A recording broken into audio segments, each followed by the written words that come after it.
Praise the Lord. കർത്താവായ യേശുക്രിസ്തുവിൻ്റെ നിസ്തുല്യ നാമം ഉയർത്തപ്പെടുമാറാകട്ടെ.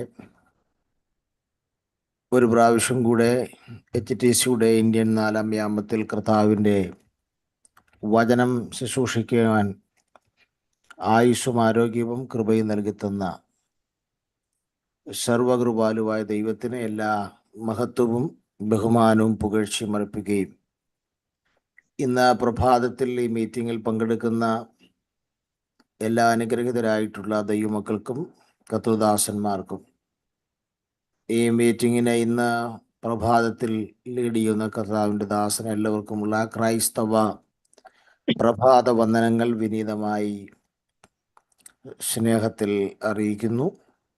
കർത്താവ് നമ്മെ എല്ലാവരെയും ധാരാളം സഹായിക്കട്ടെ.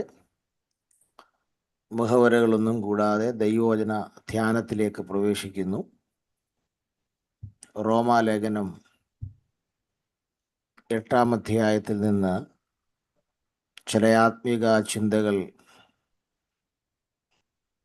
ദൈവാലോചനകൾ നിങ്ങളുമായി പങ്കുവെക്കാമെന്ന് കർത്താവിൽ ശരണപ്പെടുകയും ആശ്രയിക്കുകയും ചെയ്യുന്നു. റോമാലേഖനം 8-ാം അധ്യായം 31 മുതൽ 39 വരെയുള്ള വാക്യങ്ങളാണ് നമ്മൾ ആത്മീക ചിന്തകൾക്ക് ആധാരമായി എടുക്കുന്നത്.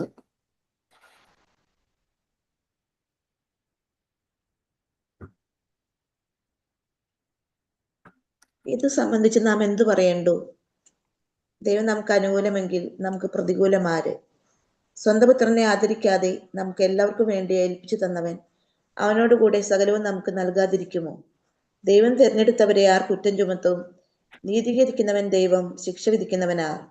ക്രിസ്തു യേശു മരിച്ചവൻ, മരിച്ചിട്ട് ഉയർത്തെഴുന്നേറ്റവൻ തന്നെ. അവൻ ദൈവത്തിന്റെ വലത്ത് ഭാഗത്തിരിക്കുകയും നമുക്ക് വേണ്ടി പക്ഷപാതം കഴിക്കുകയും ചെയ്യുന്നു. ക്രിസ്തുവിന്റെ സ്നേഹത്തിൽ നിന്ന് നമ്മെ വേർപിരിക്കുന്നതാർ? കഷ്ടതയോ സങ്കടമോ ഉപദ്രവമോ പട്ടിണിയോ നഗ്നതയോ ആപത്തോ വാളോ? നിന്റെ നിമിത്തം ഞങ്ങളെ ഇടപെടാതെ കൊല്ലുന്നു, അർപ്പാനുള്ള ആടുകളെ പോലെ ഞങ്ങളെ എണ്ണുന്നു എന്ന് എഴുതിയിരിക്കുന്നുവല്ലോ. നാമോ നമ്മെ സ്നേഹിച്ചവൻ മുഖാന്തരം ഇതിലൊക്കെയും പൂർണ്ണ ജയം പ്രാപിക്കുന്നു. മരണത്തിനോ ജീവനോ ദൂതന്മാർക്കോ വാഴ്ചകൾക്കോ അധികാരങ്ങൾക്കോ ഇപ്പോഴുള്ളതിനോ വരുവാനുള്ളതിനോ ഉയരത്തിനോ ആഴത്തിനോ മറ്റ് യാതൊരു സൃഷ്ടിക്കോ നമ്മുടെ കർത്താവായ യേശുക്രിസ്തുവിലുള്ള ദൈവസ്നേഹത്തിൽ നിന്ന് നമ്മെ വേർതിരിപ്പാൻ കഴിയുകയില്ല എന്ന് ഞാൻ ഉറച്ചിരിക്കുന്നു. ആമേൻ. ധന്യനായ പൗലോസ്ലീഹായുടെ 714 ലേഖനങ്ങൾ പുതിയ നിയമത്തിൽ കാണുന്നു. അതിൽ ഏറ്റവും ഗൗരവമുള്ള പുതിയ നിയമ സഭയുടെ അടിത്തറ പാകിയിട്ടുള്ള ഒരു അനുഗ്രഹീതമായ ലേഖനമാണ് റോമാലേഖനം. നമ്മുടെ ക്രിസ്ത്യാനിറ്റിയുടെ അല്ലെങ്കിൽ നമ്മുടെ ആത്മീക ജീവിതത്തിൻ്റെ വിവിധ മേഖലകളെ പണിയപ്പെടുന്ന ഒരു ലേഖനമാണ് റോമാലേഖനം. നമ്മളതിൻ്റെ 8-ാം അധ്യായത്തിൽ നിന്ന് 31 മുതൽ 39 വരെയുള്ള പാസേജാണ് ശ്രദ്ധിക്കാൻ പോകുന്നത്. ഈ ഭാഗത്ത് പൗലോസ് സ്ഥാപിച്ചിരിക്കുന്ന വിഷയം 8-ാം അധ്യായത്തിൻ്റെ 31 മുതൽ 39 വരെയുള്ള വാക്യങ്ങളിലെ തലക്കെട്ട് ക്രിസ്ത്യൻ സെർട്ടനിറ്റി എന്നുള്ള വിഷയമാണ്, അല്ലെങ്കിൽ ക്രിസ്തീയ ഉറപ്പ്, ക്രിസ്തീയ നിശ്ചയം എന്നുള്ള വിഷയമാണ്. ഈ വിഷയത്തിൻ്റെ തലക്കെട്ടിൽ നിന്നാണ് ഇന്ന് നമ്മൾ ദൈവവചനം അല്പമായി ധ്യാനിക്കാൻ പോകുന്നത്. സ്തോത്രം. ക്രിസ്ത്യൻ സെർട്ടനിറ്റി അല്ലെങ്കിൽ ക്രിസ്തീയ ഉറപ്പ്, ക്രിസ്തീയ നിശ്ചയം എന്ന തലക്കെട്ടിൽ നിന്നാണ് നമ്മൾ തിരുവെഴുത്തുകൾ ചിന്തിക്കുന്നത്. 31-ാം വാക്യം തുടങ്ങുന്നത് ഇത് സംബന്ധിച്ച് എന്ന് പറഞ്ഞുകൊണ്ടാണ് 31-ാം വാക്യം തുടങ്ങുന്നത്. ഇത് സംബന്ധിച്ച് നാം എന്തു പറയേണ്ടു? പൗലോസ് അങ്ങനെ ഒരു പ്രയോഗത്തിലൂടെയാണ് 31-ാം വാക്യം ആരംഭിക്കുന്നത്. അങ്ങനെ പറഞ്ഞതിൻ്റെ കാര്യം, ഇത് സംബന്ധിച്ച് നാം എന്തു പറയേണ്ടു എന്ന് പറയാൻ കാര്യം, ഇതിനു മുൻപ് പൗലോസ് കുറെ പ്രധാനപ്പെട്ട കാര്യങ്ങൾ പറഞ്ഞതിന് ശേഷമാണ് പൗലോസ് പറയുന്നത്, ഇനി ഞാൻ എന്താണ് പറയേണ്ടത് എന്ന ഒരു സ്റ്റേറ്റ്മെന്റ് പൗലോസ് അവിടെ കൊടുക്കുന്നത്. സ്തോത്രം. ഈ റോമാലേഖനം ഈ 8-ാം അധ്യായം നമ്മൾ പരിശോധിച്ചാൽ 31 മുതൽ 39 വരെയുള്ള വാക്യങ്ങളുടെ ഒരു സവിശേഷത, ഈ 31 മുതൽ 39 വരെയുള്ള വാക്യങ്ങൾക്കകത്ത് 7 പ്രധാന ചോദ്യങ്ങളുണ്ട്. അത് തന്നെ ഒരു വലിയ പ്രസംഗ വിഷയമാണ്. 7 പ്രധാനപ്പെട്ട ചോദ്യങ്ങൾ 31 മുതൽ 39 വരെയുള്ള വാക്യങ്ങളിൽ ക്വസ്റ്റ്യൻ മാർക്കോടുകൂടെ 7 പ്രധാന ചോദ്യങ്ങൾ പൗലോസ് ചോദിക്കുന്നുണ്ട്. സ്തോത്രം. ഞാനതിലേക്ക് വരുന്നുണ്ട്. സ്തോത്രം. ഈ റോമാലേഖനത്തെ നമ്മളൊന്ന് സിമ്പിളായിട്ടൊന്ന് ഡിവൈഡ് ചെയ്ത് പഠിച്ചാൽ 3ആയിട്ട് നമുക്കൊന്ന് തിരിക്കാം. ആദ്യത്തെ 8 അധ്യായങ്ങളിൽ ഉപദേശ വിഷയങ്ങളാണ് പൗലോസ് സ്ഥാപിക്കുന്നത്. ആദ്യത്തെ 8 അധ്യായങ്ങളിൽ ഉപദേശ വിഷയങ്ങളാണ്. സ്തോത്രം. നമുക്കറിയാം, യൂണിവേഴ്സൽ സിന്നിനെ കുറിച്ച് പൗലോസ് റോമാലേഖനത്തിൻ്റെ ആദ്യത്തെ ഭാഗങ്ങളിൽ പറയുന്നു. കൂടാതെ ഈ ലേഖനത്തിൻ്റെ തന്നെ പ്രധാനപ്പെട്ട വിഷയമെന്ന് പറയുന്ന വിശ്വാസത്താലുള്ള നീതീകരണത്തെക്കുറിച്ച് പറയുന്നു. കൂടാതെ ഗ്ലോറിഫിക്കേഷനെ കുറിച്ച് പറയുന്നുണ്ട്. വിശുദ്ധീകരണം, മഹത്തീകരണം തുടങ്ങിയ വിവിധ ഉപദേശങ്ങളെക്കുറിച്ച് ഈ പൗലോസിൻ്റെ ആദ്യത്തെ റോമാലേഖനത്തിൻ്റെ 8 അധ്യായങ്ങൾക്കകത്ത് പൗലോസ് ഉപദേശങ്ങൾ നിരവധി നിരത്തിക്കൊണ്ട് അതിൻ്റെ അടിത്തറ ഉറപ്പിക്കുന്നതായി കാണാൻ കഴിയുന്നുണ്ട്. അപ്പോൾ ആദ്യത്തെ 8 അധ്യായങ്ങളിൽ പൗലോസ് ഊന്നൽ കൊടുത്തിരിക്കുന്നത് ഉപദേശങ്ങൾക്കാണ്. അതാണ് റോമാലേഖനത്തിൻ്റെ ആദ്യത്തെ പാർട്ട്. രണ്ടാമത്തെ പാർട്ട് 9, 10, 11 അധ്യായങ്ങളിൽ വരുമ്പോൾ ഇസ്രായേൽ എന്നുള്ളതാണ് അവിടുത്തെ സബ്ജക്റ്റ്. 9, 10, 11 അധ്യായങ്ങളിലെ സബ്ജക്റ്റ് ഇസ്രായേൽ എന്നുള്ളതാണ്. ഇസ്രായേലിൻ്റെ രക്ഷയും വീണ്ടെടുപ്പും അവർക്ക് ലഭിക്കാൻ പോകുന്ന ശേഷിപ്പും ഇങ്ങനെയൊക്കെയുള്ള കാര്യങ്ങളാണ് അവിടുത്തെ വിഷയങ്ങൾ. 12 മുതൽ നാം കാണുന്നത് പ്രായോഗിക ജീവിതത്തിൽ അനുഷ്ഠിക്കേണ്ട കാര്യങ്ങളെക്കുറിച്ചാണ്. 12 മുതൽ 16 വരെയുള്ള അധ്യായങ്ങളിൽ പൗലോസ് ഊന്നൽ കൊടുത്ത് എഴുതിയിരിക്കുന്നത്. സ്തോത്രം. അപ്പോൾ ഇങ്ങനെയാണെങ്കിൽ 8-ാം അധ്യായത്തോടുകൂടെ ഉപദേശ വിഷയങ്ങൾ തീരുകയാണ്. ഉപദേശ വിഷയങ്ങളുടെ ക്ലൈമാക്സ് ആണ് നമ്മൾ വായിച്ച 8-ാം അധ്യായത്തിൻ്റെ 31 മുതൽ 39 വരെയുള്ള വാക്യങ്ങൾ. അപ്പോൾ വളരെ ഗൗരവമേറിയ ഉപദേശങ്ങളൊക്കെ പൗലോസ് അങ്ങോട്ട് പറഞ്ഞു വെക്കുക. യൂണിവേഴ്സലായിട്ടുള്ള സിന്നിനെ കുറിച്ച്, സർവ്വലോകപരമായിട്ടുള്ള പാപത്തെക്കുറിച്ചും ആ പാപം ചെയ്ത മനുഷ്യൻ ദൈവത്തിൻ്റെ കോടതിയുടെ മുമ്പാകെ നിൽക്കുന്ന വിഷയത്തെക്കുറിച്ചും, വിശ്വാസത്താൽ നീതീകരിക്കപ്പെടുന്ന വിഷയത്തെക്കുറിച്ചും, മഹത്തീകരിക്കപ്പെടുന്ന വിഷയത്തെക്കുറിച്ചും, വിശുദ്ധീകരിക്കുന്ന വിഷയത്തെക്കുറിച്ചുമൊക്കെ പൗലോസ് വളരെ ഡീപ്പായ ഉപദേശങ്ങൾ മുഴുവൻ പറഞ്ഞങ്ങോട്ട് വെച്ചിട്ടാണ് പൗലോസ് 31-ാം വാക്യത്തിൽ പറയുന്നത്, ഇനി ഇതിൽ കൂടുതൽ ഞാൻ എന്താ പറയേണ്ടത്. സ്തോത്രം. ഇത്രയും ഡീപ്പ് ഉപദേശങ്ങൾ പറഞ്ഞിട്ടാണ് എന്നെ ക്ലൈമാക്സിൽ പറയുകയാണ്, ഇനി ഞാൻ എന്താണ് ഇതിൽ കൂടുതൽ പറയേണ്ടത്. സ്തോത്രം. അപ്പോൾ ആ ഉപദേശങ്ങളുടെ ക്ലൈമാക്സ് ആണ് നമ്മൾ ചിന്തിപ്പാൻ പോകുന്ന ഭാഗം. സ്തോത്രം. ഞാൻ ഓർമ്മപ്പെടുത്തിയല്ലോ, 7 ചോദ്യങ്ങളാണ് ഈ 31-ാം വാക്യം മുതൽ 39-ാം വാക്യം വരെ 7 ചോദ്യങ്ങളാണ് കിടക്കുന്നത്. ഞാൻ ആ 7 ചോദ്യങ്ങളൊന്ന് മെൻഷൻ ചെയ്തിട്ട് നമ്മുടെ വിഷയത്തിലേക്ക് വരാം. സ്തോത്രം. ഒന്നാമത്തെ ചോദ്യം നമുക്ക് ആ 31-ാം വാക്യത്തിൽ തന്നെ കാണാൻ കഴിയുന്നുണ്ട്. നമ്മളിപ്പോൾ പറഞ്ഞതാണ്, ഇത് സംബന്ധിച്ച് നാം എന്ത് പറയേണ്ടു? ക്വസ്റ്റ്യൻ മാർക്കോട് കൂടെയാണ് ഒന്നാമത്തെ ചോദ്യം. രണ്ടാമത്തെ ചോദ്യം 31-ാം വാക്യത്തിലുണ്ട്, ദൈവം നമുക്ക് അനുകൂലമെങ്കിൽ നമുക്ക് പ്രതികൂലം ആർ? ക്വസ്റ്റ്യൻ മാർക്കോടുകൂടെ രണ്ടാമത്തെ ചോദ്യം അവിടെയുണ്ട്. മൂന്നാമത്തെ ചോദ്യം 32-ാം വാക്യത്തിൽ നമ്മൾ കാണുന്നു, സ്വന്തം പുത്രനെ ആദരിക്കാതെ നമുക്ക് എല്ലാവർക്കും വേണ്ടി ഏൽപ്പിച്ചു തന്നവൻ അവനോടുകൂടെ സകലവും നമുക്ക് നൽകാതിരിക്കുമോ? നാലാമത്തെ ചോദ്യം 33-ാം വാക്യത്തിൽ നമ്മൾ കാണുന്നു, ദൈവം തിരഞ്ഞെടുത്തവരെ ആർ കുറ്റം ചുമത്തും? ക്വസ്റ്റ്യൻ മാർക്കോടുകൂടെ ഇവിടെ കാണുന്നുണ്ട്. 5-ാമത്തെ ചോദ്യവും 33-ാം വാക്യത്തിൽ നമ്മൾ കാണുന്നു, നീതീകരിക്കുന്നവൻ ദൈവം, ശിക്ഷ വിധിക്കുന്നവൻ ആർ? 5-ാമത്തെ ചോദ്യവും ക്വസ്റ്റ്യൻ മാർക്കോടുകൂടെ അവിടെ കാണുന്നുണ്ട്. 6-ാമത്തെ ചോദ്യം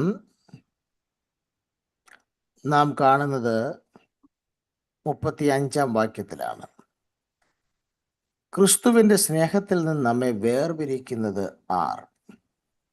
അവിടെ ക്വസ്റ്റ്യൻ മാർക്കോടുകൂടെ 6-ാമത്തെ ചോദ്യം കാണുന്നു. 7-ാമത്തെ ചോദ്യം 35-ാം വാക്യത്തിൻ്റെ സെക്കൻഡ് പോർഷനായി കിടക്കുന്നു. കഷ്ടതയോ സങ്കടമോ ഉപദ്രവമോ പട്ടിണിയോ നഗ്നതയോ ആപത്തോ വാളോ എന്ന് പറഞ്ഞ ക്വസ്റ്റ്യൻ മാർക്കോടുകൂടെ 7-ാമത്തെ ചോദ്യവും നമുക്കവിടെ കാണും. ഇങ്ങനെ പഠിക്കാൻ വളരെ മനോഹരമായ രീതിയിൽ 7 അതിപ്രധാനപ്പെട്ട ചോദ്യങ്ങളോടുകൂടെയാണ് ഈ 8-ാം അധ്യായത്തിൻ്റെ ക്ലൈമാക്സ് ഭാഗം അവസാനിക്കുന്നത്. സ്തോത്രം. ഞാൻ ഈ ഭാഗം മൊത്തം വായിച്ചപ്പം പൗലോസ് ഒരു ചലഞ്ചിങ് നടത്തുന്നതായിട്ടാണ് എനിക്ക് മനസ്സിലായിട്ടുള്ളത്. സ്തോത്രം. നമുക്കൊക്കെ അങ്ങനെ ചലഞ്ച് ചെയ്യാൻ പറ്റുമെന്ന് എനിക്കറിയില്ല. പൗലോസ് ഇവിടെ ശത്രുവിനോട് വെല്ലുവിളിക്കുകയാണ്. പിശാചിനെതിരെ ഒരു വെല്ലുവിളി പൗലോസ് നടത്തുകയാണ്. സ്തോത്രം. അങ്ങനെ വെല്ലുവിളിക്കാൻ കാരണം പൗലോസിൻ്റെ ഉള്ളിൽ ഒരു ഉറപ്പ് പ്രാപിച്ചിരിക്കുന്നു. പൗലോസ് ഒരു നിശ്ചയം പ്രാപിച്ചുകൊണ്ടാണ് ഈ വെല്ലുവിളി നടത്തുന്നത്. സ്തോത്രം. ഈ 7 ചോദ്യങ്ങളിലൂടെ പൗലോസ് ചില വെല്ലുവിളികൾ പിശാചിനെതിരെ ഉയർത്തുകയാണ്. സ്തോത്രം. അങ്ങനെ സാത്താന്യ മണ്ഡലങ്ങൾക്കെതിരെ വെല്ലുവിളിക്കാൻ പൗലോസിൻ്റെ അകത്ത് പൗലോസ് ഒരു ഉറപ്പ് പ്രാപിച്ചു, ഒരു നിശ്ചയം പ്രാപിച്ചിട്ടാണ് പൗലോസ് ആ വെല്ലുവിളിക്കുന്നത്. സ്തോത്രം. എന്താണ് പൗലോസ് പ്രാപിച്ച ആ നിശ്ചയം? എന്താണ് പൗലോസ് പ്രാപിച്ച ഉറപ്പ്? അതാണ് നമുക്ക് ഇവിടുത്തെ പ്രധാനപ്പെട്ട നമ്മുടെ വിഷയം. ക്രിസ്ത്യൻ സർട്ടനിറ്റി എന്നുള്ള വിഷയത്തിൻ്റെ ഡീപ്നെസ് അവിടെയാണ്. പൗലോസ് സാത്താന്യ മണ്ഡലങ്ങളെ ചലഞ്ച് ചെയ്യാൻ, വെല്ലുവിളിക്കാനുള്ള പൗലോസ് തൻ്റെ ഉള്ളിൽ പ്രാപിച്ചെടുത്ത നിശ്ചയം എന്താണ്? സ്തോത്രം. ഓരോ വിശ്വാസിയും പ്രാപിച്ചെടുക്കേണ്ട നിശ്ചയത്തെക്കുറിച്ചാണ് അവിടെ പറയുന്നത്. സ്തോത്രം. ഒന്നാമത്തെ പൗലോസ് പ്രാപിച്ചെടുത്ത ഉറപ്പ് സർട്ടനിറ്റി ഓഫ് വിക്ടറി എന്നുള്ളതാണ്.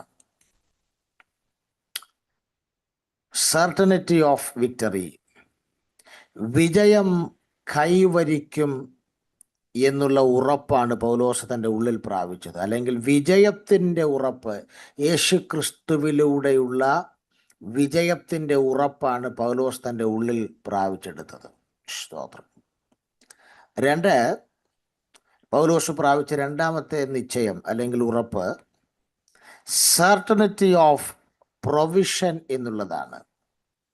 സർട്ടനിറ്റി ഓഫ് പ്രൊവിഷൻ അഥവാ ദൈവം തരുന്ന നന്മകളുടെ ഉറപ്പാണ്. ദൈവത്തിൽ നിന്ന് പ്രാപിക്കുന്ന, ദൈവം തരുന്ന നന്മകളുടെ ഉറപ്പാണ് പൗലോസ് തൻ്റെ ഉള്ളിൽ പ്രാപിച്ചത്. 3, സർട്ടനിറ്റി ഓഫ് ജസ്റ്റിഫിക്കേഷൻ, നീതീകരണത്തിൻ്റെ ഉറപ്പാണ് പൗലോസ് പ്രാപിച്ചത്. 4, സർട്ടനിറ്റി ഓഫ് ലവ്, സ്നേഹത്തിൻ്റെ ഉറപ്പ്, ദൈവസ്നേഹത്തിൻ്റെ ഉറപ്പാണ്, നിശ്ചയമാണ് പൗലോസിൻ്റെ ഉള്ളിൽ പ്രാപിച്ചത്. ഈ 4 അതിപ്രധാനപ്പെട്ട നിശ്ചയങ്ങൾ, ഉറപ്പുകൾ തൻ്റെ ഉള്ളിൽ വെച്ചുകൊണ്ടാണ് പൗലോസ് ശത്രുവിനെ നോക്കി വെല്ലുവിളിയോടുകൂടെ ശക്തമേറിയ 7 ചോദ്യങ്ങൾ പൈശാചിക മേഖലയ്ക്ക് നേരെ തൊടുത്തുവിടുകയാണ്. സ്തോത്രം. ആ 7 ചോദ്യങ്ങൾ സാത്താന്യ മണ്ഡലങ്ങൾക്ക് നേരെ ചോദിക്കാൻ പൗലോസ് തൻ്റെ ഉള്ളിൽ പ്രാപിച്ചെടുത്ത നിശ്ചയം ദൈവമക്കളുടെ ആത്മീക ജീവിതത്തിൽ പ്രാപിച്ചെങ്കിൽ മാത്രമേ ഉപരിവിപ്ലവത്തിലല്ല, ഒരു കാറ്റ് വരുമ്പോൾ ക്രിസ്ത്യൻ ജീവിതം ഉലഞ്ഞു പോകാതെ അടിയുറപ്പോടെ വേര് പിടിച്ചു നിൽക്കണമെങ്കിൽ ഈ 4 നിശ്ചയങ്ങൾ വളരെ അനിവാര്യമാണ്. സ്തോത്രം. സർട്ടനിറ്റി ഓഫ് മൂന്നാമത്തെ ഒന്നുകൂടെ പറയാമോ? മൂന്നാമത്തെ point. Certainty of provision, love.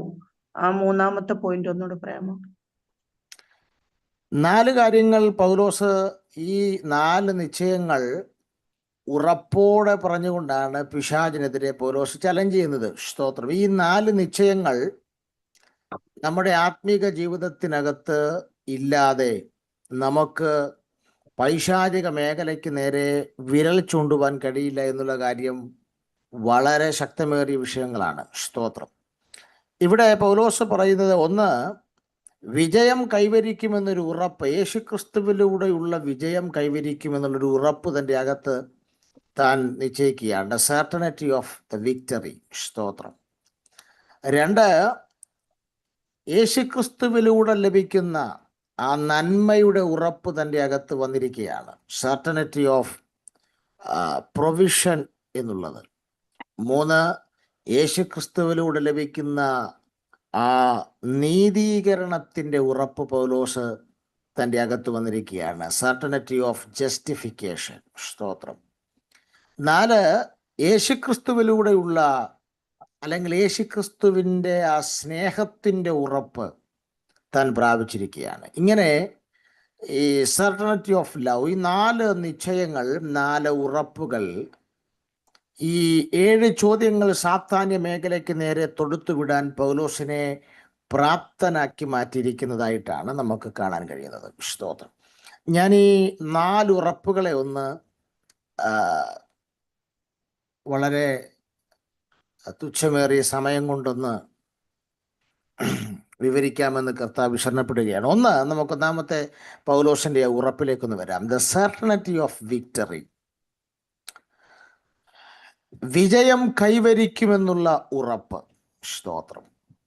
Certainty of victory, വിജയം കൈവരിക്കും എന്നുള്ള ഉറപ്പ് അല്ലെങ്കിൽ നിശ്ചയം. ആ ഉറപ്പ് നമുക്ക് കാണാൻ കഴിയുന്നത് 31-ാം വാക്യത്തിലാണ്. സ്തോത്രം. ആ ഉറപ്പിൽ നിന്നാണ് പൗലോസ് ചോദിക്കുന്നത്, ദൈവം നമുക്ക് അനുകൂലമെങ്കിൽ നമുക്ക് പ്രതികൂലം ആർ? സ്തോത്രം. ആ ചോദ്യത്തിൽ പൗലോസിന് അത്ര കോൺഫിഡൻസ് ആണ്.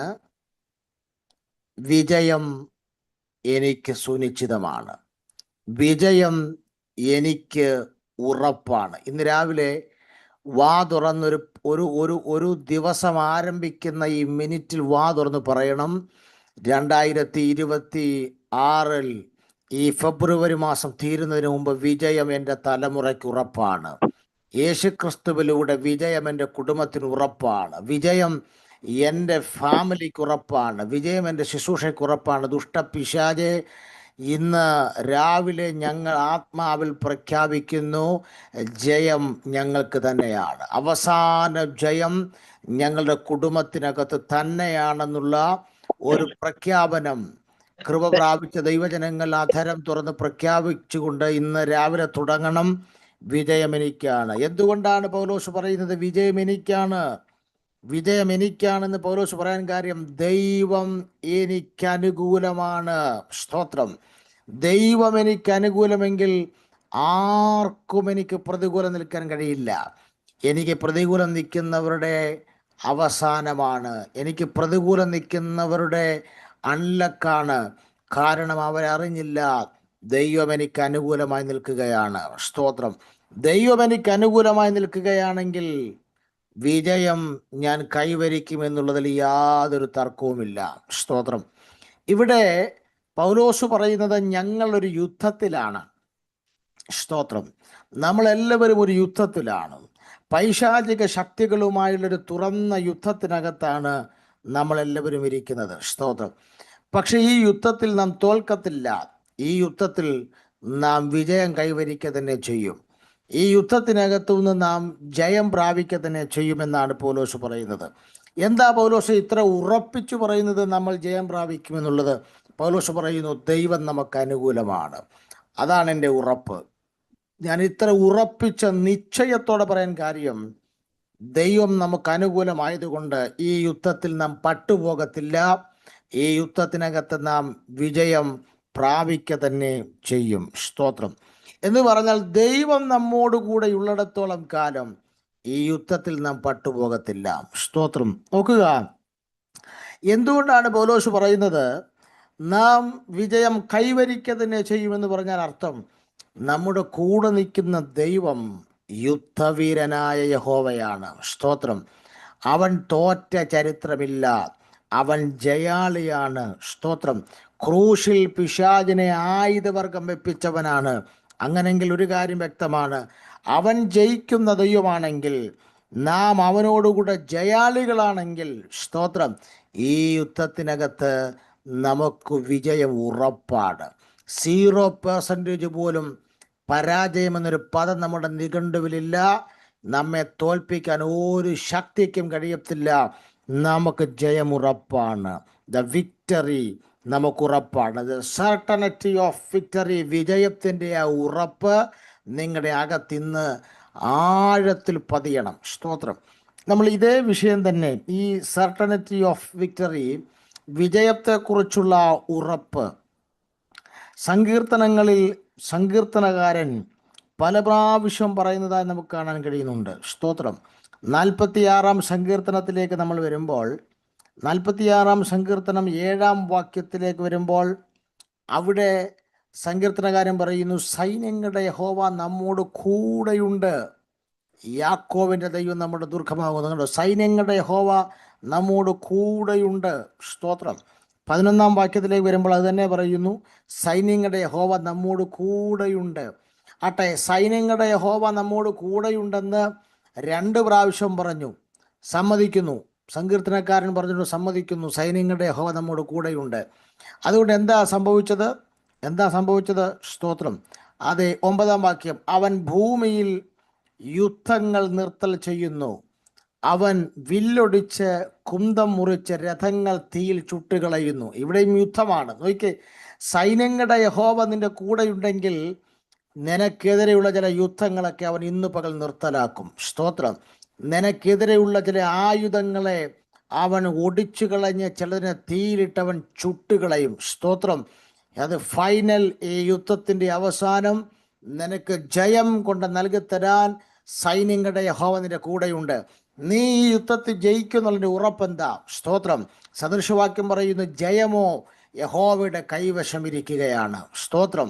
ജയത്തിന് കുതിര വ്യർത്ഥമാണെങ്കിൽ ഇന്ന് രാവിലെ സമയം തിരിച്ചറിയുക, സൈന്യത്തിനും ശക്തിക്കും കഴിയാത്തത് നിന്റെ ഉള്ളങ്കരങ്ങളിൽ ജയം കൊണ്ട് വെച്ച് നൽകി തരാൻ നിന്റെ കൂടെ നിൽക്കുന്ന യഹോവയ്ക്ക് കഴിയും.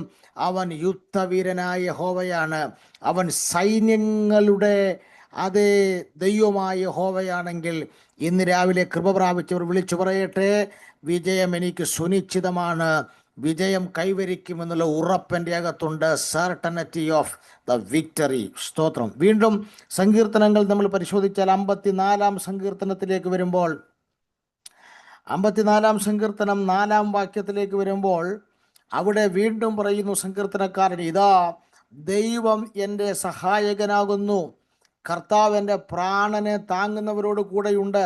സ്തോത്രം. Behold, God is mine helper. സ്തോത്രം. ദൈവം നിന്റെ സഹായകനായി നിന്റെ കൂടെയുണ്ടെങ്കിൽ നിന്റെ പ്രാണനെ ഒരു ശക്തിക്കും അപകരിക്കാൻ കഴിയില്ല. ആയുസിൻ്റെ മധ്യത്തിൽ വെച്ചും ദൈവിക പദ്ധതികളുടെ പൂർത്തീകരണത്തിന് മുമ്പ് അകാല മൃത്യു വരുത്തുവാനുമൊക്കെ പിശാച് നിനക്ക് നേരെ അലറി അടുത്തു വരുമ്പോൾ നിന്റെ പ്രാണനെ തൊടാൻ ഒരു ശക്തിക്കും കഴിയില്ല. കാരണം ദൈവം നിന്നോട് കൂടെ നിൽക്കുകയാണ്, സഹായകനായി കൂടെ നിൽക്കുകയാണ്. അതുകൊണ്ട് വിക്ടറി നിന്റെ കൂടെയാണെന്ന് പരിശുദ്ധാത്മാവ് ഓർമ്മപ്പെടുത്തുകയാണ്. 56-ാം സങ്കീർത്തനത്തിലേക്ക് നമ്മൾ വരുമ്പോൾ അവിടെ വീണ്ടും 9-ാമത്തെ വാക്യത്തിൽ നാം കാണുന്നുണ്ട്, ഞാൻ വിളിച്ചപേക്ഷിക്കുമ്പോൾ തന്നെ എൻ്റെ ശത്രുക്കൾ പിന്തിരിയുന്നു, ദൈവം എനിക്ക് അനുകൂലമെന്ന് ഞാൻ അറിയുന്നു. ഒരു കാര്യം ഉറപ്പിക്കാം, ദൈവം ഇവിടെ എനിക്ക് അനുകൂലമായതുകൊണ്ട്, ദൈവം എൻ്റെ കൂടെ നിൽക്കുന്നത് കൊണ്ട്, സ്തോത്രം, ഒരു കാര്യം സംഭവിക്കുന്നു, എന്നെ എയ്യുവാൻ വരുന്ന ശത്രുക്കൾ ഞാൻ വിളിച്ചപേക്ഷിക്കുമ്പോൾ തന്നെ പിന്തിരിഞ്ഞു മാറുകയാണ്. സ്തോത്രം. ഒരു കാര്യം വളരെ വ്യക്തമാണ്, ദൈവം നിനക്ക് അനുകൂലമാണെന്നുള്ളതിൻ്റെ ഏറ്റവും വലിയ തെളിവ്, നിന്നെ എഴുതി കളയാൻ, നശിപ്പിക്കാൻ വരുന്ന ശത്രുക്കൾ അവർ വഴിയിൽ വെച്ച് അവരുടെ മിഷൻ ഉപേക്ഷിച്ച് കളഞ്ഞിട്ട് അവർ പിന്തിരിഞ്ഞു മാറും. ഇന്ന് ഈ മെസ്സേജ് കേട്ടുകൊണ്ടിരിക്കുമ്പോൾ ദൈവം നിനക്ക് അനുകൂലമാണെന്നുള്ളതിൻ്റെ തെളിവ്, നിന്നെ എയ്യാൻ വന്ന ചില ശത്രുക്കൾ പിന്തിരിയാൻ പോകുകയാണ്. നോക്ക്, ദാവീദിന്റെ പിന്നാലെ വന്ന ശൗൽ പെട്ടെന്ന് പിന്തിരിഞ്ഞു. എങ്ങനെയാ പിന്തിരിഞ്ഞത്? ശൗലിന്റെ രാജ്യത്ത് മറ്റൊരു ശത്രുവിനെ ദൈവം വരുത്തി. ശൗലിന്റെ രാജ്യത്ത് മറ്റൊരു യുദ്ധം വന്നെന്ന് വാർത്ത കേട്ടതും ദാവീദിനെ ഉപേക്ഷിച്ചിട്ട് ശൗൽ പിന്തിരിഞ്ഞു പോകുകയാണ്. ഇന്ന് രാവിലെ പരിശുദ്ധാത്മാവ് പറയുന്നു, നിന്നെ ഫോക്കസ് ചെയ്ത് വന്ന ചില വിഷയങ്ങളെ ദൈവാത്മാവ് നിന്നെ വിട്ട് പിന്തിരിഞ്ഞു പോകത്തക്ക രീതിയിൽ ഒരു വലിയ പ്രവൃത്തി ചെയ്യാൻ വേണ്ടി പോകുന്നു. അങ്ങനെയെങ്കിൽ ഉറപ്പിക്കാം, ജയം സുനിശ്ചിതമാണ്. ജയം നമ്മോട് കൂടെയാണ്. സ്തോത്രം. ഒരു കാര്യം കൂടെ വളരെ വ്യക്തമായി സംഖ്യാപുസ്തകം 13-ാം അധ്യായം 2-3 വാക്യങ്ങളൊക്കെ വായിക്കുമ്പോൾ നമുക്കറിയാം, അവിടെ 12 പേർ ദേശം ഒറ്റുനോക്കാൻ വേണ്ടി പോയ ചരിത്രം. സ്തോത്രം. നമുക്കറിയാം, ദേശം ഒറ്റുനോക്കാൻ പോയതിൽ 2 കൂട്ടമായി നമുക്ക് തിരിക്കാം. 10 പേർ, 2 പേർ. സ്തോത്രം. 2 റിപ്പോർട്ടുകളാണ് ഫൈനലി വന്നത്. ആദ്യത്തെ കൂട്ടരുടെ റിപ്പോർട്ട് വന്നിരിക്കുന്നത്, അവിടെ അനാഖ്യമല്ലന്മാരും വലിയ മതിലുകളുമുണ്ട്, നമ്മൾ അവരുടെ മുമ്പിൽ വെറും വെട്ടുക്കിളികൾ മാത്രമാണ്. സ്തോത്രം. എന്നാൽ 2 പേരുടെ റിപ്പോർട്ട് വന്നു. അവിടെ റിപ്പോർട്ട് മറ്റൊന്നുമല്ല. സ്തോത്രം. കൂടാരത്തിന്റെ കുറ്റി പറിച്ചുകൊള്ളുക. സ്തോത്രം. നമുക്ക് പുറപ്പെടാം, യഹോവ ദേശം നമ്മുടെ കൈവശം തന്നിരിക്കുകയാണ്. സ്തോത്രം. ഇതാണ് രണ്ടാമത്തെ കൂട്ടരുടെ റിപ്പോർട്ട്. ഇതാണ്. സ്തോത്രം. ഒരു കാര്യം വ്യക്തമാണ്, ആദ്യത്തെ 10 പേരുടെ റിപ്പോർട്ടിനകത്തില്ലാത്ത ഒരു നിശ്ചയം, ഒരു ഉറപ്പ് രണ്ടാമത്തെ ആളുകളുടെ റിപ്പോർട്ടിനകത്ത് എങ്ങനെയാണ് വന്നത്? സ്തോത്രം. അവർക്കൊരു കാര്യം വ്യക്തമായി മാറി. ആദ്യത്തെ ആളുകൾ പറഞ്ഞ റിപ്പോർട്ട് ശരിയാണ്, അവിടെ വലിയ മതിലുണ്ട്, അനാഖ്യമല്ലന്മാരുണ്ട്, അവിടെ അവർ ശക്തരാണ്. പക്ഷേ ഇതൊക്കെ ഉണ്ടെങ്കിലും ഞങ്ങളെ കൊണ്ടുവന്ന ദൈവം യുദ്ധവീരനായ യഹോവയാണ്. സ്തോത്രം. അവൻ ഞങ്ങളോട് കൂടെ നിൽക്കുന്നിടത്തോളം കാലം ജയം ഞങ്ങൾക്ക് സുനിശ്ചിതമാണെന്ന്, ജയം ഞങ്ങളുടെ കൈവശമാണെന്ന്, സ്തോത്രം, നല്ല ഉറപ്പോടെയാണ് ആ 2 പേർ റിപ്പോർട്ട് പറഞ്ഞത്. നിങ്ങളൊന്ന് ഓർത്ത് നോക്കണം, കാലേബും യോശുവയും പറഞ്ഞ ആ ഒരൊറ്റ വിശ്വാസത്തിന്റെ വാക്കാണ് ഇവരെ വാക്തത്ത മണ്ണിൽ കയറ്റാനുണ്ടായ കാര്യം. സ്തോത്രം. നിന്റെ സാഹചര്യം ഇന്ന് രാവിലെ നെഗറ്റീവ് ആയിരിക്കാം, ഒരു പ്രവൃത്തിയും കാണാത്ത സാഹചര്യത്തിലായിരിക്കാം നീ നിൽക്കുന്നത്. പക്ഷെ ആ സാഹചര്യത്തെ നോക്കി വിശ്വാസം പ്രഖ്യാപിക്കാൻ കഴിയുന്നവർ ആരെങ്കിലും ഉണ്ടെങ്കിൽ വിളിച്ചു പറയുക. ഇന്ന് രാവിലെ സമയം നീ ആ വിശ്വാസം പ്രഖ്യാപിക്കുന്ന നിമിഷം അന്തരീക്ഷം നിനക്ക് അനുകൂലമായി തിരിയാൻ പോകുകയാണ്. അന്തരീക്ഷം നിനക്ക് അനുകൂലമായി തിരിയാൻ പോകുകയാണ്. സ്തോത്രം. അങ്ങനെങ്കിൽ ദൈവാത്മ പറയുന്നു, വിജയം, നീ തോറ്റുപോകത്തില്ല, നീ പരാജയപ്പെടത്തില്ല. ദുഷ്ട പിശാചിനെ നോക്കി നീ വെല്ലുവിളിക്കാൻ തയ്യാറായിക്കൊള്ളുക. വിജയം നിന്റെ കൂടെയാണ്. The certainty of victory, അത് വിജയം സുനിശ്ചിതമാണെന്ന് പരിശുദ്ധാത്മാവ് ഓർപ്പിക്കുന്നു. യേശു ക്രിസ്തു മുഖാന്തരമുള്ള പൂർണ്ണ ജയത്തിലേക്ക് പരിശുദ്ധാത്മാവ് നമ്മെ കൊണ്ടുപോകാൻ പോകുകയാണ്. സ്തോത്രം. രണ്ടാമത്തെ കാര്യത്തിലേക്ക് വരട്ടെ. രണ്ടാമത്തെ കാര്യം certainty of the provision.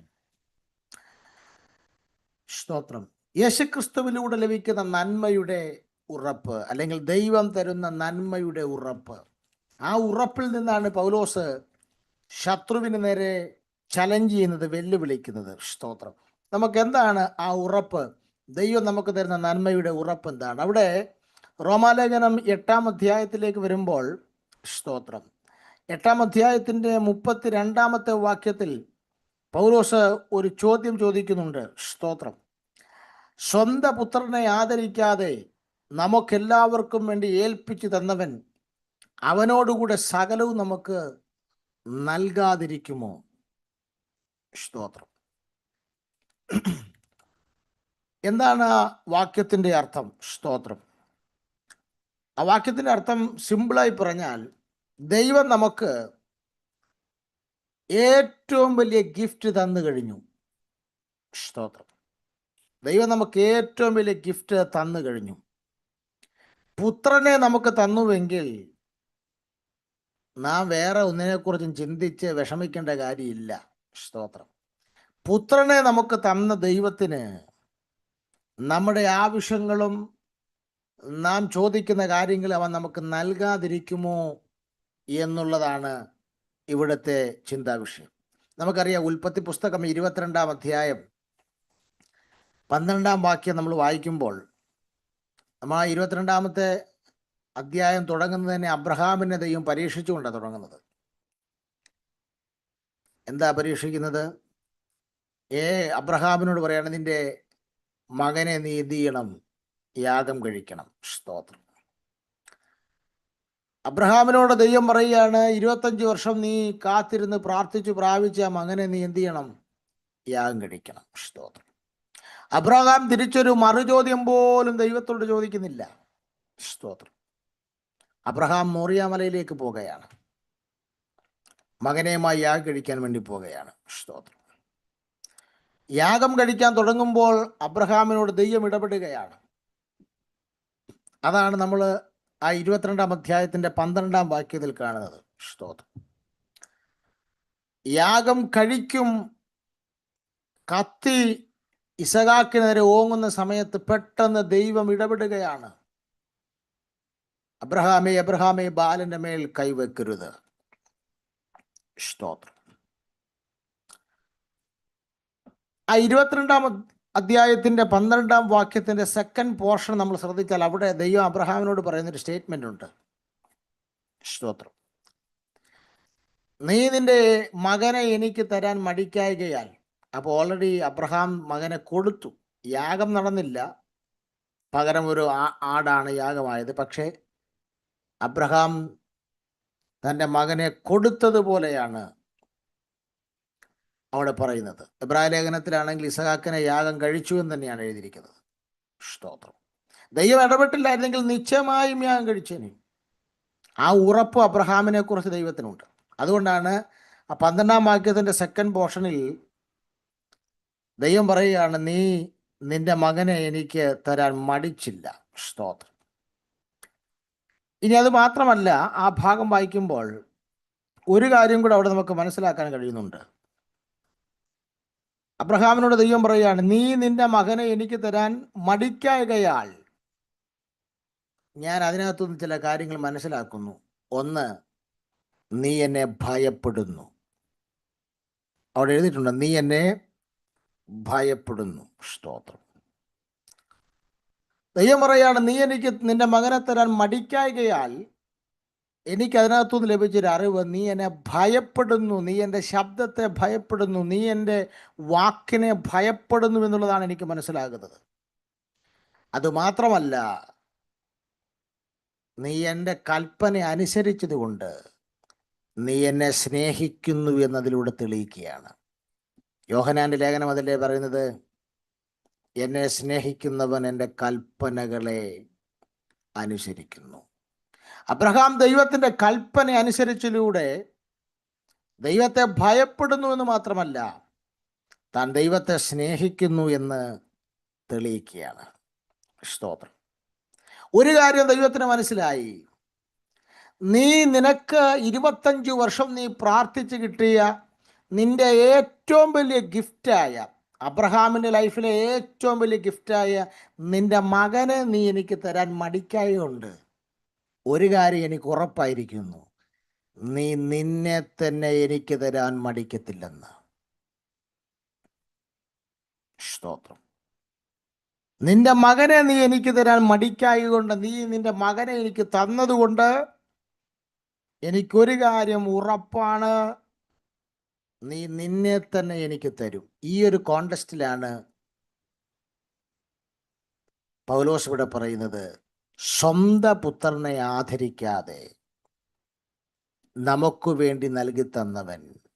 സ്തോത്രം. എന്ന് പറഞ്ഞാൽ എന്താ അതിൻ്റെ അർത്ഥം? അബ്രഹാം തൻ്റെ മകനായ ഇസഹാക്കിനെ കൊടുക്കാൻ യാതൊരു മടിയും കാണിക്കാതിരുന്നെങ്കിൽ, സ്തോത്രം, അതേ കോണ്ടെസ്റ്റിലാണ് പൗലോസ് ഇവിടെ ചോദിക്കുന്നത്, സ്വന്തം പുത്രനെ ആദരിക്കാതെ നമുക്ക് എല്ലാവർക്കും വേണ്ടി ഏൽപ്പിച്ചു തന്നവൻ അവനോടുകൂടെ സകലവും നമുക്ക് നൽകാതിരിക്കുമോ? സ്തോത്രം. എന്ന് പറഞ്ഞാൽ ഒറ്റ വാക്യത്തിൽ പറയാം, അബ്രഹാം തൻ്റെ മകനെ കൊടുക്കാൻ യാതൊരു മടിയും കാണിക്കാതിരുന്നപ്പോൾ അബ്രഹാം തന്നെ തന്നെ കൊടുക്കുമെന്ന് തെളിയിക്കുകയാണെങ്കിൽ അതേ അളവിലാണ് ഇവിടെ പൗലോസ് ദൈവത്തെ അളക്കുകയാണ്. ദൈവമേ, നീ നിന്റെ മകനെ എനിക്ക് വേണ്ടി തന്നെങ്കിൽ ഒരു കാര്യം എനിക്ക് അതിലൂടെ മനസ്സിലാകുകയാണ്, നീ എനിക്ക് സകലവും തരുമെന്നുള്ള കാര്യം എനിക്ക് വ്യക്തമാകുകയാണ്. സ്തോത്രം. എന്ന് പറഞ്ഞാൽ നാം ചോദിക്കുന്ന ആവശ്യങ്ങൾ, നാം ചോദിക്കുന്ന പ്രാർത്ഥനാ വിഷയങ്ങൾ, നമ്മളുടെ പ്രയർ റിക്വസ്റ്റുകൾ, ഇതൊക്കെ വെച്ച് നോക്കിയാൽ സ്തോത്രം, തൻ്റെ പുത്രനുമായി നമുക്ക് തന്ന ഏറ്റവും വലിയ ഗിഫ്റ്റായ തൻ്റെ പുത്രനുമായി കമ്പയർ ചെയ്ത് നോക്കിയാൽ നാം ചോദിക്കുന്നെല്ലാം വെറും തുച്ഛമായ കാര്യങ്ങളാണ്.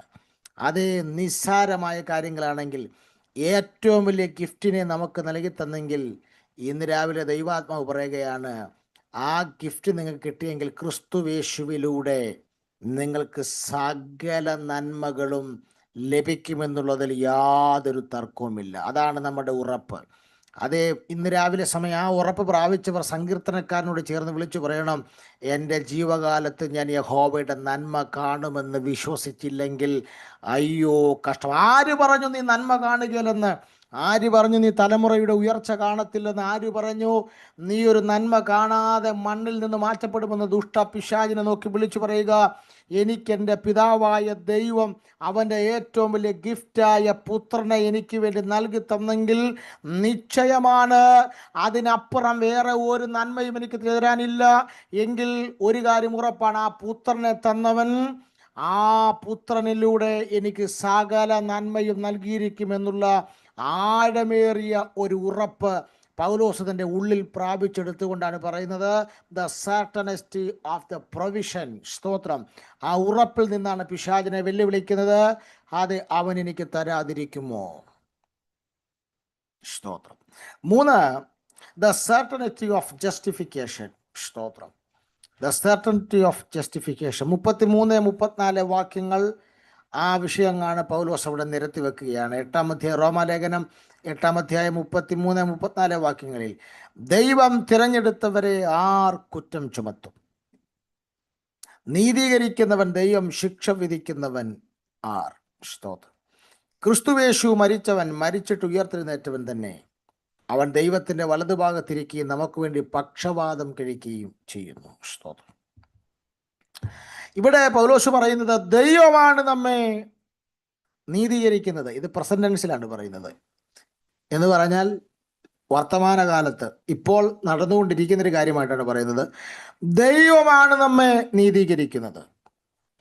ദൈവമാണ് നമ്മെ നീതീകരിക്കുന്നത്. ഇത് പ്രസന്റ് ടെൻസിലാണ്. എന്നാൽ 30-ാം വാക്യത്തിൽ പൗലോസ് ഇതേ വിഷയം പറയുന്നുണ്ട്. അത് പാസ്റ്റ് ടെൻസിലാണ് പറയുന്നത്. 30-ാം വാക്യത്തിൽ പറയുന്നത് മുൻനിയമിച്ചവരെ വിളിച്ചും വിളിച്ചവരെ നീതീകരിച്ചും. വിളിച്ചവരെ നീതീകരിച്ചും നീതീകരിച്ചവരെ തേജസ്കരിച്ചും ഇരിക്കുന്നത്. അവിടെ നീതീകരിച്ചും എന്ന് പറയുന്നത് പാസ്റ്റ് ടെൻസിലാണ് പറയുന്നത്. അത് കഴിഞ്ഞുപോയ ഒരു വിഷയമായിട്ടാണ് അവിടെ പറയുന്നത്. എന്നാൽ 30-ാം വാക്യത്തിൽ കഴിഞ്ഞുപോയ കാര്യമായി പറയുമ്പോൾ 33-ാം വാക്യത്തിലേക്ക് വരുമ്പോൾ അതിപ്പോൾ നടന്നുകൊണ്ടിരിക്കുന്ന കാര്യമായിട്ടാണ് പറയുന്നത്. അത് പ്രസന്റ് ടെൻസിലാണ് ഇവിടെ പറയുന്നത്. സ്തോത്രം. എന്ന് പറഞ്ഞാൽ നമുക്ക് നമ്മുടെ എല്ലാ കുറ്റങ്ങളിൽ നിന്നും ദൈവം നമ്മെ നീതീകരിച്ചിരിക്കുകയാണ്. സ്തോത്രം. രക്ഷിക്കപ്പെട്ടപ്പോൾ നമുക്ക് ലഭിച്ച ഏറ്റവും വലിയ അനുഗ്രഹം അതാണ്. നമ്മളെ സകല കുറ്റങ്ങൾക്കകത്തുനിന്നും ദൈവം നമ്മെ നീതീകരിച്ചു എന്നുള്ളതാണ്. ആ രക്ഷിക്കപ്പെട്ടപ്പോൾ നമുക്ക് കിട്ടിയ ഏറ്റവും വലിയ അനുഗ്രഹമാണ് നീതീകരണം എന്ന് പറയുന്നത്. സ്തോത്രം. സ്വർഗത്തിലെ ദൈവം വിളിച്ചു പറയുകയാണ്, ഞാനാണ് നിന്നെ നീതീകരിച്ചത്, ആരാണ് നിന്നെ കുറ്റം ചുമത്താൻ പോകുന്നത്? സ്തോത്രം. എന്നാൽ ദൈവമാണ് നമ്മെ നീതീകരിച്ചത് എന്നുള്ളതിൽ യാതൊരു തർക്കവുമില്ല. ഈ നീതീകരണത്തിന് വലിയ പ്രസക്തിയുണ്ട്. സ്തോത്രം. എന്താണ് പ്രസക്തി എന്ന് ചോദിച്ചാൽ, സ്തോത്രം, ദൈവം തിരഞ്ഞെടുത്തവരെ കുറ്റം ചുമത്താൻ ഒരു പുള്ളി എപ്പോഴും സദാകാലം നമ്മുടെ പുറകിലുണ്ട്. ദൈവം തിരഞ്ഞെടുത്തവരെ കുറ്റം ചുമത്താൻ ഒരു പുള്ളി എപ്പോഴും നമ്മുടെ പുറകെയുണ്ട്. സ്തോത്രം. അവൻ്റെ പേര് പിശാച് എന്നാണ്. വെളിപ്പാട് പുസ്തകം 12-ാം അധ്യായത്തിൻ്റെ 10-ാം വാക്യം വായിക്കുമ്പോൾ അവൻ്റെ പേര് തന്നെ അപവാദിയായ പിശാച് എന്നാണ്. സ്തോത്രം. പുള്ളി എന്താണ് ചെയ്യുന്നത്? സ്തോത്രം. പുള്ളി സ്വർഗത്തിൽ ചെന്ന് നമ്മളെക്കുറിച്ച് എപ്പോഴും കുറ്റം പറയാൻ വേണ്ടി ശ്രമിക്കുകയാണ്. ദൈവമക്കളൊരു കാര്യം ഓർക്കണം, നമ്മൾ ചെയ്യുന്ന ഏത് രഹസ്യഭാവവും പിശാചിൻ്റെ മുന്നിലും ദൈവത്തിൻ്റെ മുമ്പിലും പരസ്യമാണ്. വാട്സപ്പിൽ ചെയ്താലും ഫേസ്ബുക്കിൽ ചെയ്താലും ഇനി ഹിഡൻ ആപ്പ് വെച്ച് മറച്ചു വെച്ചാലും ആരും ചാറ്റ് ചെയ്യുന്ന കാണാതിരിക്കാൻ വേണ്ടി സ്പെഷ്യൽ പ്രൊട്ടക്ഷനുള്ള സ്ക്രീൻ ഗ്ലാസ് ഒട്ടിച്ചാലും സാത്താൻ്റെ മുന്നിൽ ഇതെല്ലാം വെളിപ്പെടും. മനസ്സിലാവുന്നുണ്ട്? ഒരു ഉടായ്പ നടക്കുകയില്ല, ഉപദേശിമാരുടെ നടക്കുകയില്ല, പ്രവാചകന്മാരുടെ നടക്കുകയില്ല, ആരെ നടക്കുകയില്ല. മനസ്സിലാവുന്നുണ്ടോ? ഇതെല്ലാം വെളിപ്പെട്ട് വരും. ദൈവത്തിൻ്റെ മുന്നിൽ പിന്നെ നമുക്ക് ഉറപ്പാ എല്ലാം നഗ്നവും മലർന്നതുമാണ്. സാത്താൻ്റെ മുന്നിൽ ഇതെല്ലാം വെളിപ്പെടും. സാത്താൻ എന്ത് ചെയ്യും? നീ ഇവിടെ ഇരുന്ന് ഹായ് ഡിയർ എന്ന് പറഞ്ഞ് അങ്ങോട്ട് ചാറ്റ് അയക്കുമ്പോഴേ പിശാചും സ്വർഗത്തിൽ ചെന്നിട്ട് പറയും. അതുകൊണ്ട് പിന്നെ സിയോൺ സഭയിലെ കൊയർ ടീമിനകത്ത് ഇത് വർഷിപ്പ് ലീഡ് ചെയ്യുന്ന അച്ചായൻ രാത്രി 12 മണിക്ക് ഒരു സ്റ്റിക്കർ അയച്ചിട്ടുണ്ട്, ഇന്ന അമ്മാമ്മയ്ക്ക്. കണ്ടോ, സംഗതി പൊളിഞ്ഞു. എല്ലാ യോഗങ്ങൾക്കകത്ത് ഒറ്റ യോഗം പോലും വിടാതെ സൂമിൽ കയറി ഗ്ലോറി വിക്ടറി കാൽവറി പറയുന്ന പാർട്ടി. അതുകൊണ്ട് രാത്രി അവൻ സ്റ്റിക്കറായപ്പോൾ അവൻ്റെ പണി കണ്ടോ. പിശാച് മോളിൽ ചെന്ന് കഴിഞ്ഞു, കുറ്റം പറഞ്ഞു കഴിഞ്ഞു. സ്തോത്രം. അതുകൊണ്ട് സാത്താനെ മറയ്ക്കാമെന്ന് ആരും വിചാരിക്കേണ്ട, അവൻ പിടിക്കും. സ്തോത്രം. ഒരു തർക്കവുമില്ല. കാര്യം അവൻ ഇത് ഈ സദാകാലവും ദൈവം നിന്നെ തിരഞ്ഞെടുത്തത് കൊണ്ട് നിന്നെ കുറ്റം ചുമത്താനുള്ള നിന്നെ കുറ്റം ചുമത്താനുള്ളത് എപ്പോഴെങ്കിലും കിട്ടുമോ നോക്കിയാ പുള്ളി നടക്കുന്നത്. സ്തോത്രം. അപ്പോൾ ഒരു കാര്യം വളരെ വ്യക്തമാണ്. സ്തോത്രം. സാത്താൻ നിന്നെ കുറ്റം ചുമത്തും, അവൻ നിനക്ക് നേരെയുള്ള കുറ്റങ്ങൾ ക്ലെയിം ചെയ്യുമെന്നുള്ളതിൽ യാതൊരു തർക്കവുമില്ല. സ്തോത്രം. എന്നാൽ ഒരു സന്തോഷ വർത്തമാനം കൂടെ പറയാം. സ്തോത്രം. നമ്മെ കുറ്റം ചുമത്താൻ ഒരു പിശാചുണ്ടെങ്കിൽ നമ്മെ നീതീകരിക്കാൻ പിതാവിൻ്റെ വലതുഭാഗത്തൊരു പുത്രൻ ഇരിക്കുകയാണ്. സ്തോത്രം. അതാണ് 34-ാം വാക്യം പറയുന്നത്. സ്തോത്രം. സാത്താൻ കുറ്റം ചുമത്താൻ വേണ്ടി വരുമ്പോൾ ക്രിസ്തുവേശു മരിച്ചിട്ട് ഉയർത്തെഴുന്നേറ്റവൻ തന്നെ അവൻ ദൈവത്തിൻ്റെ വലതുഭാഗത്ത് നമുക്ക് വേണ്ടി പക്ഷവാദം കഴിക്കുകയാണ്. 34-ാം വാക്യം വ്യക്തമാക്കുകയാണ്, സാത്താൻ കുറ്റം ചുമത്തുമ്പോൾ നീതീകരിക്കുവാൻ, പക്ഷവാദം ചെയ്യാൻ പിതാവ് നമുക്ക് വേണ്ടി വലതുഭാഗത്തിരിക്കുകയാണ്. ഇതൊരു ലൈസൻസ് ആയിട്ട് ആരും എടുക്കരുത്. പിതാവ് നമ്മൾക്ക് വേണ്ടി നീതീകരിക്കാൻ, പക്ഷവാദം ചെയ്യാൻ സ്വർഗത്തിലുണ്ടല്ലോ എന്ന് പറഞ്ഞ് ലൈസൻസ് ആയിട്ട് എടുത്ത് ആരും പാപം ചെയ്യാൻ പോകരുത്. സ്തോത്രം. സ്തോത്രം. അതാണല്ലോ 1 യോഹന്നാന്റെ ലേഖനം 2-ാം അധ്യായം 1-ാം വാക്യത്തിൽ പറയുന്നത്, ഒരു കാര്യസ്ഥൻ നമുക്ക് സ്വർഗത്തിൽ പിതാവിൻ്റെ വലതുഭാഗത്തുണ്ട്. എന്തിനാ പറയുന്നത്? സ്തോത്രം. എൻ്റെ കുഞ്ഞുങ്ങളെ, നിങ്ങൾ പാപം ചെയ്യാതിരിപ്പാൻ ഞാൻ നിങ്ങൾക്ക് എടുത്തു. പാപം ചെയ്യാനുള്ള ലൈസൻസ് ആയിട്ട് പറഞ്ഞതല്ല, പാപം ചെയ്യാതിരിപ്പാൻ വേണ്ടി പറഞ്ഞതാണ്. ഒരുത്തൻ പാപം ചെയ്തുവെങ്കിലും, അബദ്ധവശാൽ ഒരു പാപം ചെയ്തു പോയെങ്കിൽ പേടിക്കേണ്ട കാര്യമൊന്നുമില്ല. നീതിമാനായ യേശുക്രിസ്തു എന്ന കാര്യസ്ഥൻ പിതാവിൻ്റെ അടുക്കൽ നമുക്കുണ്ട്, പിതാവിൻ്റെ വലതുഭാഗത്തുണ്ട്. എന്തിനാ? നിന്നെ കുറ്റം ചുമത്തുന്ന പിശാചിൻ്റെ മുമ്പിൽ നിനക്ക് വേണ്ടി പക്ഷവാദം ചെയ്ത് നിന്നെ നീതീകരിക്കാൻ പുത്രൻ അവിടെ ഇരിക്കുക. ഇതൊരു ലൈസൻസ് ആക്കി എടുത്ത് ആരും പാപം ചെയ്യാൻ വേണ്ടി ഇറങ്ങി പുറപ്പെടരുത്. സ്തോത്രം. അതെന്താ കാര്യം? ഒരു കൊച്ചു കുഞ്ഞ്, സ്തോത്രം, ആ കുഞ്ഞ് ഗ്രൗണ്ടിൽ കളിക്കാൻ പോയി, വെള്ളത്തിൽ ചാടി, അവൻ്റെ യൂണിഫോം എല്ലാം അഴുക്കാക്കി. വീട്ടിൽ വന്നപ്പോൾ അമ്മ ആ യൂണിഫോം എല്ലാം നന്ന വൃത്തിയായിട്ട് കഴുകി നല്ല ഗ്ലാമറായിട്ട് കൊടുത്തു. കുഞ്ഞു നോക്കിയപ്പോൾ നാണ്ടാ, ഞാൻ വൃത്തികേടാക്കി കൊണ്ടുവന്നതാണ്. അമ്മ കഴുകി ക്ലീൻ ചെയ്ത് വാഷ് ചെയ്ത് സൂപ്പറാക്കി തന്നു.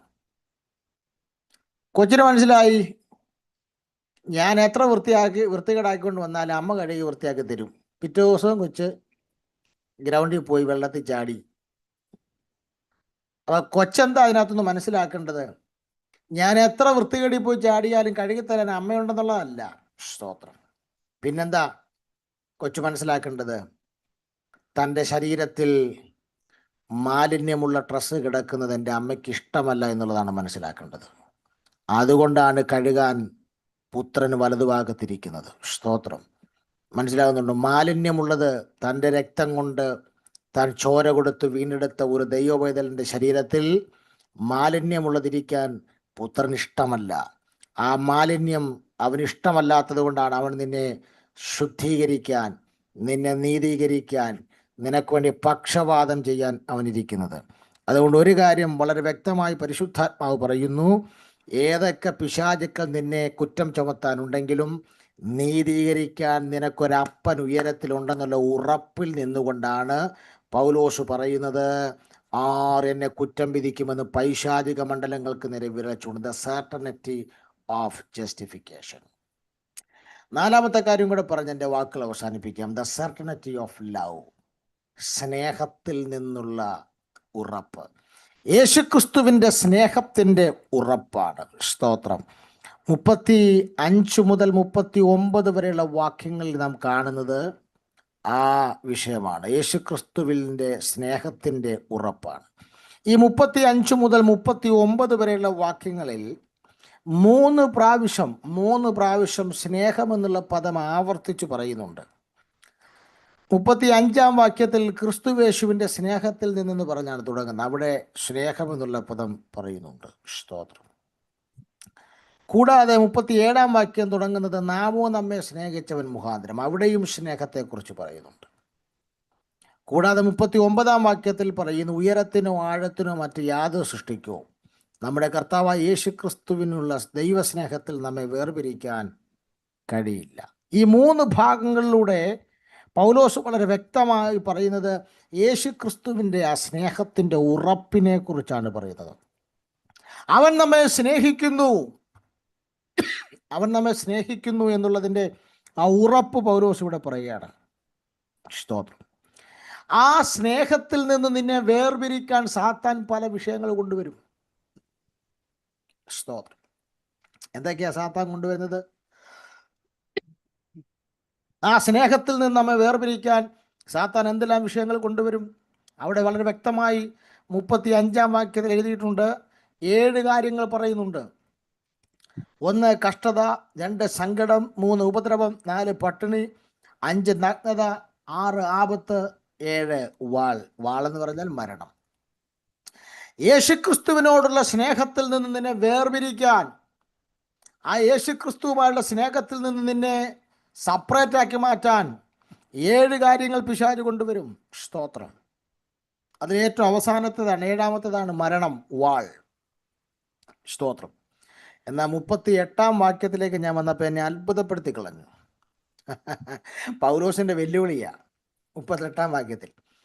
35-ാം വാക്യത്തിൽ പിശാച് ഏറ്റവും അവസാനമായിട്ട് കൊണ്ടുവരുന്നത് എന്താ? മരണമാണ്. ഏറ്റവും അവസാനമായിട്ട് പിശാച് കൊണ്ടുവരുന്നത് മരണമാണ്. പക്ഷെ 38-ാം വാക്യത്തിൽ തിരിച്ച് പിശാചിനെ പൗലോസ് വെല്ലുവിളിച്ചപ്പോൾ പൗലോസ് ആദ്യം പറഞ്ഞത് എന്താണെന്നറിയോ? മരണത്തിനോ ജീവനോ. സ്തോത്രം. എന്ന് പറഞ്ഞാൽ അതിൻ്റെ അർത്ഥം എന്താണെന്നറിയാമോ? നീ ഏറ്റവും ലാസ്റ്റ് കൊണ്ടുവരുന്ന കാര്യം, ഞാൻ ആദ്യം പറയാൻ കാര്യം, എനിക്ക് മരണമെന്നുള്ളത് തുച്ഛമായ വിഷയമാണ്. മരണമെന്നുള്ളത് എനിക്ക് വിഷയമുള്ള കാര്യമല്ല. ഇവിടെ ഏറ്റവും ലാസ്റ്റിലാണ് അതേ പിശാച് മരണം കൊണ്ടുവരുന്നത്, വാള് കൊണ്ടുവരുന്നത്. സ്തോത്രം. എന്നാൽ പൗലോസ് തിരിച്ചങ്ങോട്ട് വെല്ലുവിളിച്ചപ്പം മരണത്തില തുടങ്ങിയത്. സ്തോത്രം. എന്താ കാര്യം? ശത്രുവിൻ്റെ ആയുധങ്ങളുടെ ലിസ്റ്റിലുള്ള 7 എണ്ണത്തിൻ്റെ ഏറ്റവും അവസാനം പറയുന്ന ആ മരണം പിശാചിൻ്റെ ശക്തമേറിയ ആയുധമാണ്. എന്നാൽ 38-ാം വാക്യത്തിലെ പൗലോസിൻ്റെ ലിസ്റ്റിൽ മരണം താൻ ആദ്യമാക്കിയതിൻ്റെ കാര്യം എന്താണെന്ന് ചോദിച്ചാൽ, സ്തോത്രം, മരണം ശത്രുവിൻ്റെ ഏറ്റവും ഭീകരമായ ആയുധമാണെങ്കിൽ ഒരു വിശ്വാസിയെ സംബന്ധിച്ച് മരണം ഏറ്റവും ചെറുതാണ്. സ്തോത്രം. എന്താ കാര്യം? സാത്താനെ, നീ മരണം പറഞ്ഞ് ഞങ്ങളെ ഭയപ്പെടുത്തേണ്ട. കാരണം നിന്റെ ഏറ്റവും വലിയ ആയുധമായിരിക്കാം മരണം. രക്ഷിക്കപ്പെട്ട ഒരു വിശ്വാസിയെ സംബന്ധിച്ച് ഏറ്റവും ചെറിയ കാര്യമാണ് മരണം. എന്താ കാര്യം? മരണം കഴിഞ്ഞാൽ, പൗലോസിന്റെ ഭാഷയിൽ പറഞ്ഞാൽ വിട്ടുപിരിഞ്ഞാൽ ക്രിസ്തുവിനോട് കൂടെ. മരണം കഴിഞ്ഞാൽ നിത്യതയാണ്. നിത്യത എന്ന് പറഞ്ഞാൽ അവനോട് കൂടെയുള്ള വാസമാണ്. അവനെ മുഖാമുഖം കാണുന്ന സമയമാണ്. അതുകൊണ്ടൊരു കാര്യം വളരെ വ്യക്തമായി പൗലോസ് പറയുകയാണ്, അത് 7 കൂട്ടം കാര്യങ്ങളൊന്നും പറഞ്ഞ് എന്നെ ഭയപ്പെടുത്തണ്ട. നിന്റെ ഏറ്റവും വലിയ ആയുധമായ മരണം കൊണ്ട് നീ വന്നാലും എന്നെ ആ സ്നേഹത്തിൽ നിന്ന് വേർപിരിക്കാൻ കഴിയത്തില്ല. സ്തോത്രം. അതുകൊണ്ട് 8-ാം അധ്യായത്തിൻ്റെ അവസാനം കൺക്ലൂഷൻ ചെയ്യുമ്പോൾ പൗലോസ് പറയുന്നു, ദൈവ സ്നേഹത്തെക്കുറിച്ചുള്ള ഉറപ്പ്, ദ സർട്ടനിറ്റി ഓഫ് ലവ്, സകല വിശ്വാസികളും പ്രാപിച്ചിരിക്കണം.